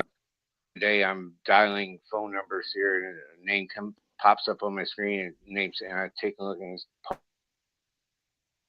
Paul Heyman. And I'm like, okay, okay. But nobody answered. But that would have been fun. But okay. Now the other thing I wanted to mention about Ross, I really like. I really like. I really like Naomi as a heel. It's about time for her. She really needed to do something to shake this up and to shake her character up, because it has grown so stale. So that's going to be interesting seeing her character development. And again, like any good heel, she's rationalizing her actions, just like Kevin Owens has done. She's rationalizing why she's doing the things she's done, because Bianca's ungrateful. Everything she did was to help Bianca, and she's done to understand, well, now it's time for me to do something for myself. So I love the direction that's going into. Chris, your thoughts? I absolutely loved it too. I mean, tears in my eyes wasn't, I mean, that's a total exaggeration, but I was sitting there watching this, and I just found the entire promo package a really beautiful piece of like pop art. I mean, it was this person who clearly has not been given anything like this in her entire history with the company, set loose, and she freaking killed it. It was awesome. Yeah. Yes. It was manipulative with the music they chose. But in a way that I was fine. Anything post-produced, where it feels like the wrestler did something authentic, but the production then added something to it, I'm fine with. And I was kind of in the end just going, maybe Bianca's heel and Naomi's a babyface by the end of all this. I had those thoughts across my mind a little bit. Like, could we end up feeling like she was? But then you think, well, you're never justified attacking. Attacking. Right, but we haven't gotten the full explanation. No, I mean, it point. Could be. I mean, they still got room to make it more of a fight, more of a tussle, more than just the backstab. So yeah. We'll see. I don't know how Naomi's promo tonight, or the vignette, the video package, plays into Bianca also being in on it with her, or choosing to join her after the fact. But it was a side of Naomi we haven't seen. Yeah. It was a level of acting and promo that was above expectations. And yeah, it felt real. It felt more grounded, not as performative. I mean, it's pro wrestling acting. I'm not saying put it next to great, the great movie actors. But in a context of pro wrestling, I think she should be proud. I think it was effective at getting people to lean in. I played into my argument that like pick your spots to yell, because when she emphasized, I can't remember what word it was I mentioned in my report, my written report, but there was a word that she emphasized. So I was like, whoa, she got my attention. And then she started talking soft afterwards. Yeah. And I found myself leaning in to listen more carefully, where if she just kept yelling at the top of her lungs, like the very talented and gifted MJF does way too often, you just tune them out and go, just chill out, turn the volume down. I'm not even listening to what you're saying. Yelling isn't making me listen more. With Naomi talking soft made me listen more. And it's like it was just very natural for me. And it sort of further validated my argument that Sid would do that a lot too, yell, but then talk soft. Jake Roberts I don't think he ever yelled. He just talked soft. And those are the promos you remember. All right. Yeah. David, back to you. Yeah. Did you notice that? Did you notice the quick cuts they did with her with that evil grin? Yeah. Where she's got her head down like this, and she's just, it was just, I'm like, wow, she nailed that. I mean, I think she has, and I think she's going to enjoy it too, because it's something new for her, something she's not done before. And I think it's something she can really sink her teeth into and really run with this. So I'm looking forward to seeing that. And I hope Bianca, whatever happens after WrestleMania, I hope we see something there. Yeah. All right, cool. Anything else, David? Thank you, guys. Nope, I'm done. I know you got other people on the line, so appreciate you having me on here, Wade. Good talking to you guys. Fun chat. Thanks, David. Yeah, check out PWTorch.com. Check out David's report on this past week's NXT, and every Tuesday night, his reports will be up for as long as he wants to do it. Excellent. All right, let's go to CJ LaChapelle. CJ, welcome. What's up? You got a haircut? Yes, last week. Wow, that's amazing. I know. I feel like I lost some weight with so much hair. I bet you did. How much did you get cut off? Oops, I didn't mean to do that. Go so much. It was the longest my hair's ever been since I was like a toddler. I had long hair, but yeah, I'm perpetually bald, so I'm just jealous of it. So but it was annoying. It was so long. But when WWE was in Chicago last year, they did a Paul Heyman Punk segment. If you remember, it was Heyman came out to warn Punk to leave because Solo Sikoa and the new the new Bloodline was going to attack him. And as he said that, he said, "Take me with you." Do you think that will come into play again? Like it better. Paul Heyman, like acting like he wants to be with Punk again. It better. I mean, it better. And when I say it better, they don't necessarily have to bring it up again. But whatever happens should feel consistent with that moment being part of that narrative, that canon, that backstory. Doesn't mean they have to bring it up, but whatever they do should feel like, now I understand that moment better. And so, but they might outright bring it up. It might be in a video package. You can imagine, Cole or Tessitore, just going where, this really puts in perspective what happened back then that you're referring to, CJ. And then do you think either Punk or Roman or maybe both of them might go, you can't be with both of us. You got to choose. I think they both would feel that way. They're both alpha males with strong dispositions, and especially Roman. Roman is used to being stared at by Paul Heyman. Heyman gazes at him and locks eyes, and Roman's whole history is not doing that. It always felt somewhat disrespectful of Heyman as a human being, but then Roman would make up for it by saying, "my wise man," and seeming very sincere and appreciative of what Paul would do for him. But the dynamic still is something that, despite what Roman ultimately said about Paul, that was very appreciative and acknowledging things that Paul is proud of about himself, the wise man Paul Heyman character.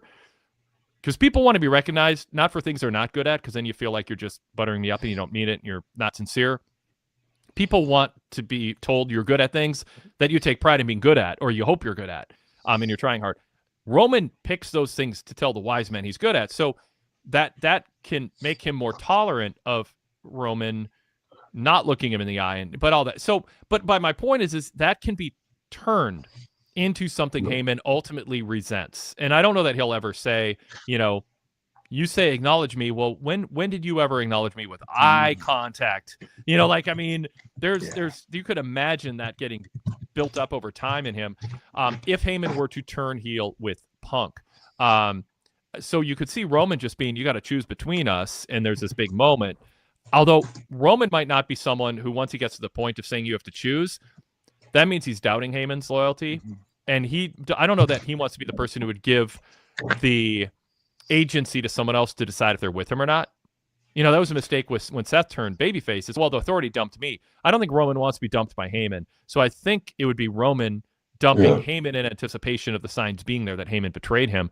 But again, I think there's multiple directions this can go, and I don't think they've narrowed it down to just one. Chris, what do you think? Well, do you remember, I think it was the first night that Paul Heyman came back after being gone. He was dressed exactly like Solo Sikoa. With the I remember you mentioned that, with the turtleneck, right? Mm-hmm. There are little things that they've planted along the way that could perhaps be played out into it's been there before our eyes all along. I don't know if that means they have been planning it or they've been smart to seed themselves little ways to go off. Options, right? But I feel like there's something coming, right? That there's simply no way that Heyman and Roman's relationship is going to remain the same post WrestleMania. I just can't see that happening. Yep. CJ. I hope he really chooses to go with Punk. I really miss that dynamic. That they were so good together. Just like him with Lesnar. It's like peanut butter and jelly or peanut butter and chocolate. They go together so well. The dynamic is awesome. You are in the majority, CJ. I'm in the minority. I felt there was a redundancy there. I think there wasn't. Really? Yeah. I mean, I think they had there's real connections between their characters, but it felt like almond butter on peanut butter. Like I needed some jelly. I felt they were the redundancy because they're such great, like Roman and Heyman are very, very, very different people in so many ways, including charisma and communication skills. Lesnar barely talked, and when he did, it was very different than Heyman's style of talking. Yeah. So to me, Punk and Heyman just were sort of like, who wants to say what needs to be said? And they both would end up saying, have the same thing to say. And who wants to watch Punk stand silently in the ring while Heyman talks? Well, yes, you do, except for the fact that now you're only hearing Heyman and not Punk. So to me, it felt like it had to happen, and I get that, and people revere both for similar reasons. But to me, that was one of the reasons it felt, like I said, a little redundant to me. So I don't know. Whatever. It wasn't. It was ketchup and barbecue sauce on a burger instead of ketchup and mustard. I felt like two things I like, but I like the more complimentary relationships better with him. It wasn't bad. I'm not saying it was bad. I'm just saying it's not my favorite, and I didn't love it for the reasons I said. Yeah. Do y'all think there's any chance he does something completely different from these two? Paul Heyman does his own, picks somebody else.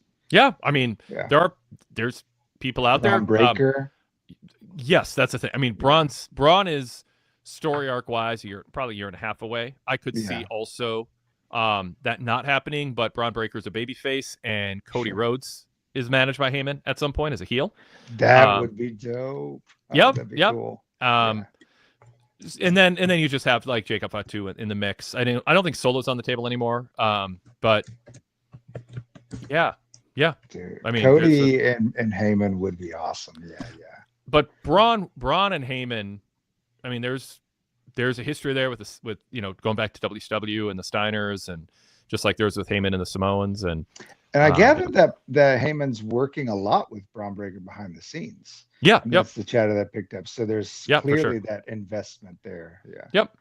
And I think that the chemistry there would be good, and it would be the thing. I think what people would want to see from Heyman in the next chapter is something different, a new version of Heyman, just like I mean, the wise man and the advocate. I mean, it's like you want to see a whole new thing for whole new chemistry and reason for Heyman to play someone new to play off of in a different way.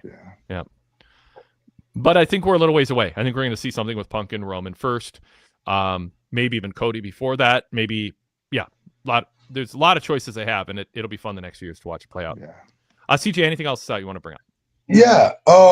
with it being WrestleMania season, if you don't mind me asking, what was your initial thoughts when the Undertaker streak broke, and do you still feel the same way these years after?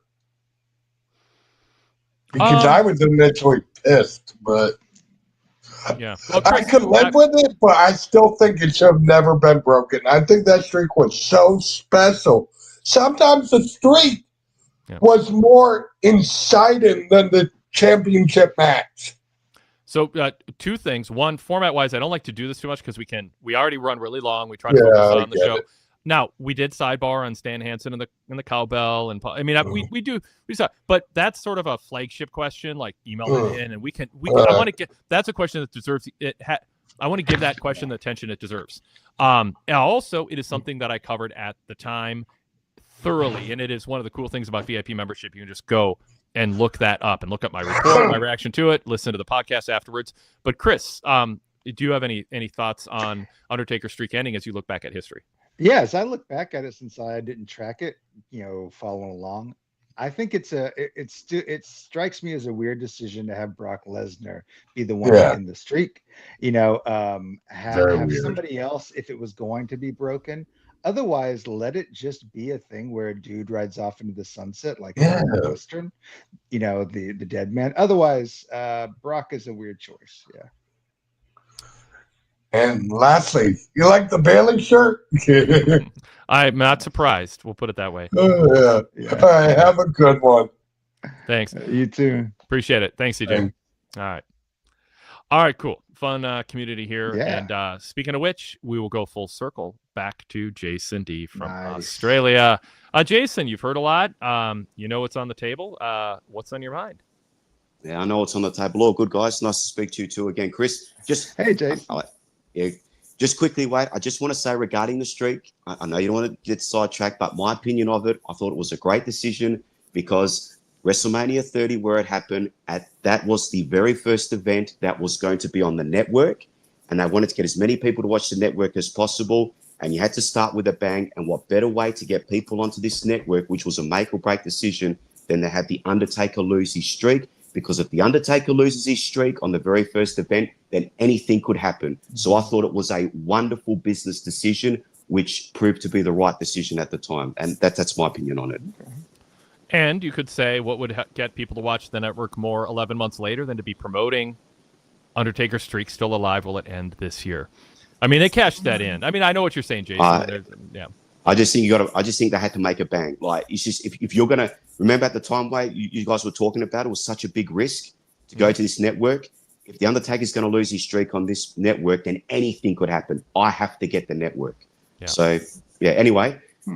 Okay, so let's go back to Roman Punk. All right, so as you brought up, Chris, you talked about Roman being in a sort of a different type of mood. He was very sort of mafioso, but he was in control of the situation. And you could tell that when Punk was going to sign the contract, Roman was like, mate, what are you doing? It's page 5. Him. Yeah, he's saying it's page 5, clause 4. Roman was saying, I've agreed to it. You're going to be in the last match. I've used my stroke. I've used my power. It's all good. So Roman was in on it with Paul Heyman. From Roman's point of view, from a character point of view, he had no problem with it. It doesn't disadvantage him in any way. He's the last match. It's more money. Give it to Punk. Make up for the favor at War Games. It's all good. But then Punk throws that curveball saying, that's all well and good, but that ain't the favor. You agreed to something, Roman, with Paul, but I still haven't cashed in my favor. Now, this is going to cause angst with Paul Heyman and Roman, because Roman's going to say to Paul, what's going on here? I thought this was the favor, because if Roman is the mafioso boss, Heyman is the consigliere, and Roman's going to think that there's something going on in the background that he doesn't know about, and it's going to cause trust issues between Heyman and Roman, and then Heyman's going to be to Punk, why are you doing this to me? I don't even know what this favor is. And I can hear Punk saying, you will know when the time is right for that favor to be granted, and you will do it. So I can see this causing troubles between Roman and Heyman. Punk has done this on purpose, and eventually it's going to play out at WrestleMania in the match. So I think it's very clever what they did. Yeah, it is clever, and I mean, this is one of those storylines where you can guess what's going to happen, and you might be right, and you can brag about it afterwards, but you might not be. I mean, there are choices they can make here, and even so, the the performances are not going to be accidental. They're going to be on purpose. And Roman and his attitude towards Punk could be very intense. So Chris Rucker in the chat said, Roman telling Punk one man's dream is another man's favor. What check was the hardest line I've ever heard in wrestling. And it was Roman asserting alpha right in front of Punk. And while Punk is feeling emotional about this dream coming true, and so Roman is kind of being a prick. Now, not enough to turn him heel, but enough for Punk to have a story to tell himself later to justify anything that he does if he turns heel. And again, remember, Punk's reputation in real life is he's almost always right, but almost always overreacts and makes things worse. And so they could play into that here, where he's right, Roman was a prick towards him, but Punk reacts in a way that is over the top, makes things worse, exacerbates the situation. So I mean, I think Punk would play that part well. He has practice. But I don't. I mean, there's so many ways this can go, Jason. And I'm of course I think about it and I do podcasts and write about it. I can speculate about it, but there's part of me that's like, let's just watch this play out because everybody involved in this is juicy for them, and they put more thought into this than anybody's putting thought into anything else. No offense to anybody else, but Roman, Heyman, and Punk are like, this is thinking through everything. Yeah, and you go back to sorry, Chris, do you want to go there, buddy? Oh no, you got it. I was just going to say, go back to the cage match where you had Heyman cradling Punk and Roman doing the alpha thing, beating up Punk in front of Heyman as if to say, nah, you're with me, Paul, and I don't mind taking apart your guy in front of you. All of these are alpha moves to try and win over to let Paul Heyman know, look, I want you by my side, but I'm still going to prove my point in front of you. It's almost like Punk and Heyman are trying to, Roman Reigns and Punk are trying to play who's the favorite child with Heyman, and Heyman's sort of caught in between. And these two brothers who aren't brothers are prepared to go at one another to sort of prove their point. So it's fascinating. But I keep going back to Seth Rollins continuing to talk about how Roman had a chance to take out Punk. And there's a part of me that feels that we all feel like Seth Rollins is going to turn heel soon, and I thought he would turn earlier. But could Seth Rollins end up being proven right? That Punk is going to do something that is going to prove that he was a snake all along and Seth was right all along, but we didn't heed his warnings. Is there something to this? Because he keeps going on about the fact that Punk is dangerous and that he's going to do something. I don't like Punk. I don't like Seth turning heel. I mean, I think he's turned so much. I think it's like that. I'm trying to think of the example of a piece of plastic you bend over and over, and pretty soon it just breaks. Like it's just a comb, like back in the day, comb. If you bent your comb, I don't know. I don't know the last time I used a comb, but I know in school I always had a comb. You got a comb here. But if you bent it, eventually it weakened. And like every time you turn a wrestler, I think it weakens the not integrity, the whatever term I'm trying to come up with of it. And with Seth, I just think you get diminishing returns. And I think people feel how they feel about Seth. And so any turn he does is going to feel like he's playing a role that is either inauthentic or only slightly different than what he was doing before in order to not be inauthentic. And you're just manipulating people. So I don't know. Chris, you got that. Yeah, I think so. I totally agree with you. From everything that I've seen, looking back at the past 10 years of this, of Seth Rollins, is this ebb and flow, back and forth, whiplash thing. But for them to change it now would actually be doubly tragic because he's been perhaps the most internally consistent character for about the last year in his motivations and the boundaries he sets and the way he's navigated relationships. So for them to turn him in some fit of, pissed off passion or whatever would undo a significant amount of investment in this version of Seth Rollins that would be wasted for them to just throw it away in a heel turn. That's my take. And you know what? It's interesting because with Seth Rollins, right, you really can't turn him heel because he has been emphatic in the heels that he dislikes, but also the baby faces he dislikes. So if he was to turn on CM Punk, well, we've already seen him do that. We know he hates Punk. We know he hates Roman. So unless he was to brutally attack, like, say, a Sami Zayn or Cody Rhodes, a beloved babyface for no reason. Like you said, Chris, I agree with you. Seth Rollins, when he is serious and he's cutting promos and he's talking about things that are consistent with his character and actions, I find him the most intriguing out of everyone. Like, I want to pay attention to what he's saying because a lot of what he says makes sense. So he really can't turn, I guess, heel in a sense unless it's against a really beloved babyface. So I don't know, Wade. I could just see something in this match where maybe Seth is to take out either Roman or Punk, and Heyman chooses someone to save.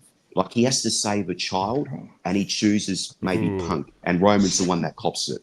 Yeah. Although I was about to make a Sophie's Choice reference, but given Heyman's past, maybe we should steer clear of that. But it would be an interesting choice to have to make. Well, do you tell the firemen in your house is on fire, the cats are downstairs or the dog is upstairs? You know, like that kind of thing. Yeah.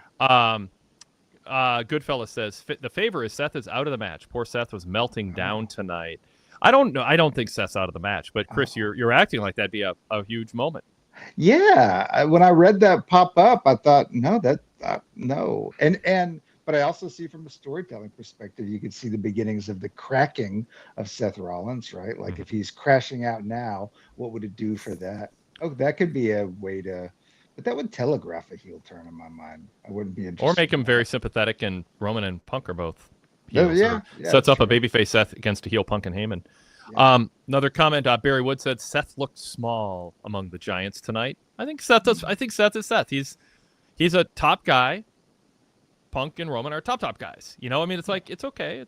He's doing well. He's got a great career, but there's more gravitas, and you have more of a sense of who Roman is and who Punk is. And Seth has been on a journey to try to figure that out. And he's some weird, Joker, Elton John. I don't know. I mean, like, what is he? I still don't know. So, I remember. I tell the story all the time about Steve Austin saying, "Wait," when I was doing a podcast with him, and he's like, "What is a Seth freaking Rollins?" I don't know. I don't know if he took heat for saying it, but Austin didn't hold back. He's like, "What is a Seth freaking Rollins?" I watch him. I don't know. Don't know what I'm supposed to think. What do I latch onto with this? And I think it's still the case. He's outlandish. He's colorful. He's got a song that people cling to. He's not boring, but we still don't. But I think the authenticity issue of he is authentic and consistent in his mission is great. The problem is the contrast with being this goofball with funny clothes who lets fans sing a song and cackles. He's still this weird mix of things that don't feel congruent with each other all when we see them all at once. Jason, in fairness to Seth, though, like, I love Steve. But when he said that kind of caught me off guard, because I was like, I kind of know who Seth Rollins is. Like, was Steve telling Seth he doesn't know who he is? Was that the reason as to Steph decided he needed a bit more of an outlandish character? Because I don't think he was playing that when Steve said that. I don't think Steve saying we don't know what Seth freaking Rollins is was the first time people had wondered that. And so I think history might have gone that direction anyway. But it definitely drew a lot of attention to it when Steve Austin says it. So did Seth feel like he had to be quote unquote more larger in life and more extravagant? Maybe. And a lot of the criticism is that, well, that actually didn't work for Seth, because when Seth is serious and straight to the point and cuts a good promo that is consistent with his mission and his character, he's money. He was great. I mean, let's all be honest. People didn't think he was going to fit in, and he might have been the odd man out in the tag match. But as Rock said, he proved to be the MVP. He did not look out of place. Yep. So I don't know. I think Seth's done a great job. Moving past this, Tiffany, her interview tonight with Jackie, I enjoyed it. For lack of a better term, I thought she had a bit more, if I could say this, bass in her voice. And I was just waiting for it, and I was saying to myself, don't say Toodles, don't say Toodles, don't say Toodles. And then she said Toodles. I thought, damn it, you just had to put that in, didn't you? But if she did not put that in, I thought that she answered the criticism well, because Jackie brought it up. She said, last week people thought that Charlotte got the best of you, or something to that effect. And she said, well, Charlotte talks over everyone. And it was interesting the way she framed it. She framed it that despite being the champion, she really has nothing to lose. Yet if Charlotte loses, she's losing to this, blonde type of person who's this, and that. So interesting, the framing that Tiffany, despite being the young champion, feels like she's got nothing to lose, and now Charlotte has it. So she's trying to reverse the pressure on her. But in any event, I thought this was a strong segment for Tiffany. The key, Jason, for Tiffany to be the babyface is to come across less of a character and more like a grounded, authentic person, reacting naturally to things. And like you said, more bass in the voice. She's got the Barbie gimmick, but at some point you got to like just kind of not I don't want to steal LA Knight's line, but kind of go back to factory settings as a person and drop all the character. Let that seep in naturally. Brock Benningfield in the chat said Tiffany answered truthfully. I thought Standard Deviation says I agree. Tiffany delivered the most natural promo I've seen from her. Why the toodles? LOL. Sadler version 3 says Tiff promo, even though it was short, felt like they were determined to make her look much better than she did last week. So I agree with that. Big go ahead. I'm sorry. Go ahead, Chris. Oh no, she came out looking more strong, more self-assured. Did not look embarrassed this week. I thought it was a much better showing from her. She stood up for herself in a way you'd want someone to stand up for themselves against somebody as arrogant and cardboard as Charlotte comes across. And I thought there was something awesome in her saying, "Look, I could lose the title, but I'm going to get it back." There was a nice back and forth there that I really I'm gonna be honest. Wait, I know what you're saying there, Chris, but is that something you really want to admit? You know what I mean? Like, I don't know if she had to put that in. I think by saying it, Chris, what you're thinking, Tiffany saying that is mean in a way that you can go, she doesn't mean it. She wants to retain the title, but she's basically telling Charlotte, there's no way you can win. Because even if you win, it's not as much of a victory as you think. But think about if I win, what it says about you. Like, I mean, it basically just, in a babyface way, you could delight in seeing her get under Charlotte's skin by framing the match in a way where you've taken away any pleasure Charlotte can take out of whatever outcome occurs. So I think that's what they were going for. I understand the counterpoint to it, but go ahead, Chris. I actually thought it was a pretty clever way of playing with the idea of how a loss can be an actual victory, right? And that was something that John Cena played with Austin Theory a couple years ago. I thought it was a way of them recognizing she lost last week in the battle, right? So how can she take that loss and say, well, actually, like, there's a way in which I still will always come out on top, Charlotte, because I've got the future ahead of me and you don't. And I thought that was that meanness, like, I'm the new model. Yeah, and I'm better than you. Yeah. In the chat, real quick, Sadler version 3 says, Wade, you always say the job of a heel is to make the face look good. Should Charlotte be criticized for steamrolling Tiff last week, or was that on Tiff for not being up for the moment? I think it was a scripted segment, so I'm not going to blame individuals. And I don't think the time was quite right for Tiffany to take on Charlotte, because I think, or to dominate Charlotte on the microphone, because Charlotte is the experienced veteran. There's something about Tiffany being a bit of a prodigy, but also not being polished and adding some doubt if she's ready for the moment in a different way than they're playing up the Jay Gunther dynamic. And the job of the heel isn't to make the babyface always look good. It's the job of the heel to make sure by the end of the program they haven't undercut the babyface's popularity by going for cheers and trying to be more popular than them, or kicking out of their finishers in a way that isn't part of the story. Like, there's nuance to my statement there. Yeah. So no, I don't mean always the heel should always lose in every argument in every stage of a feud.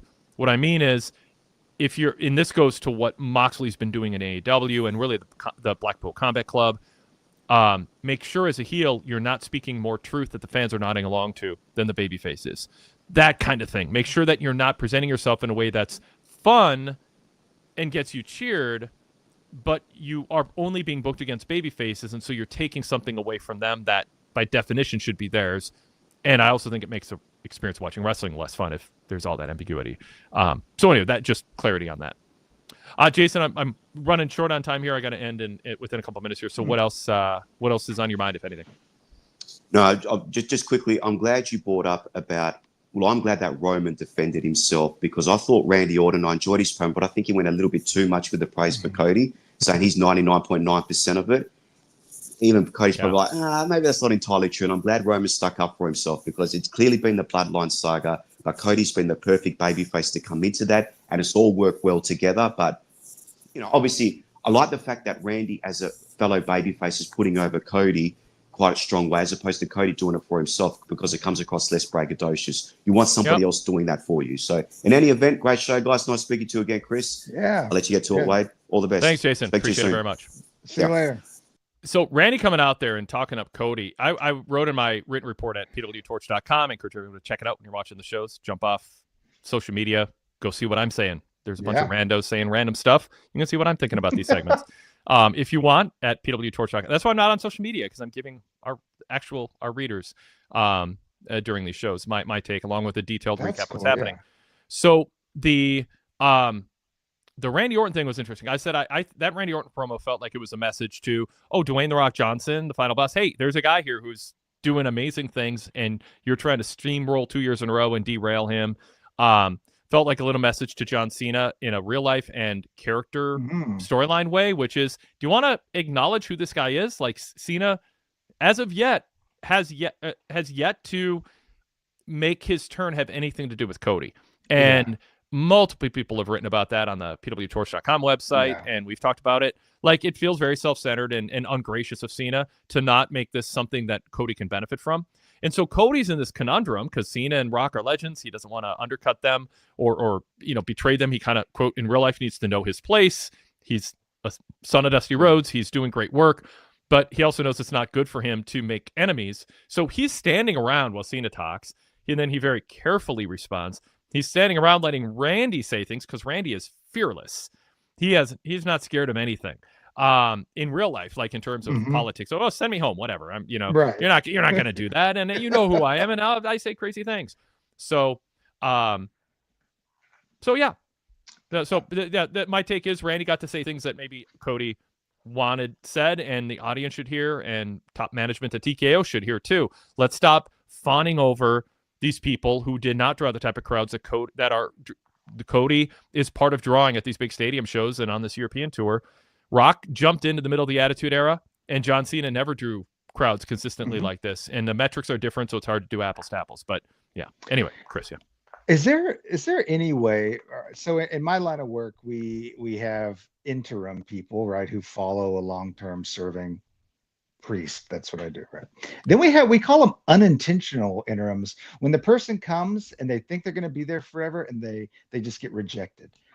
Is it possible that Cody is an unintentional interim? That's an interesting way to put it. Yeah. In a way that maybe Triple H does not want, but everyone else kind of wants. Yeah. Yeah. And I'm starting to get a sense of that. And I don't like that. And I don't know if I'm reading that into the situation. Yeah. But how do you have this man feel like a borderline afterthought to his first WrestleMania main event? That's bizarre to me. Yeah. So right. I'm worried. Yeah. So we got a heart out at our at the 2-hour mark here. The Drew Randy stuff was fun. I thought Drew, Kevin Owens' obvious finish, giving McIntyre the win. I did not like Jacob Fatu. I'll talk about this on the Wade Keller hotline on the VIP side of things. By the way, I run down the show start to finish for VIP members. So if you don't see the show and you want to get caught up, and if there's little things that we don't get to on the post show because we go in depth on big topics, I cover all this in my Wade Keller hotline. So it's another thing on the VIP feed. If you become a VIP member, you can hear. Speaking of which, I'll throw the graphic on the screen while I make this point. The Jacob Fatu interfering in a title match and then destroying somebody afterwards, and then they play his music, feels kind of wrong. Like the music, Joe Tessitore should be mad that a title match got ruined, and I know they don't want to tell that story because I think they want Fatu to maybe be a babyface, but it just feels wrong from a narrative structure standpoint. If you want fans to care about title matches, to just not point out, hey, this sucks. We had a title match, fans got invested in the match, and now it's ruined, and now we're playing his music. Yeah, like from a business in story world business perspective. Yeah, exactly. What does it say that a performer can interfere in your title match and force you to play them out as if they're a badass? That's weird. Yep. All right, we'll wrap up on that note. Chris, thank you so much. Always great talking after shows with you. Check out search PWTorch in your podcast app. If you haven't yet, even better, go VIP and support us, and we'll give you a lot in return. Chat, you had a lot of great comments. I didn't get to all of them. I apologize for that, but everybody can participate in the chat and see what everybody's saying if you watch us live or watch us on replay on YouTube. And if you're watching us on YouTube, subscribe to our podcast. Search Wade Keller and subscribe to both the Red Logo Show and the Blue Logo Show, and then search PWTorch and subscribe to the Daily Cast. We'll talk to all of you Monday night, and of course, the Wade Keller Hotline coming up next also. All right. Hey, you have a good weekend.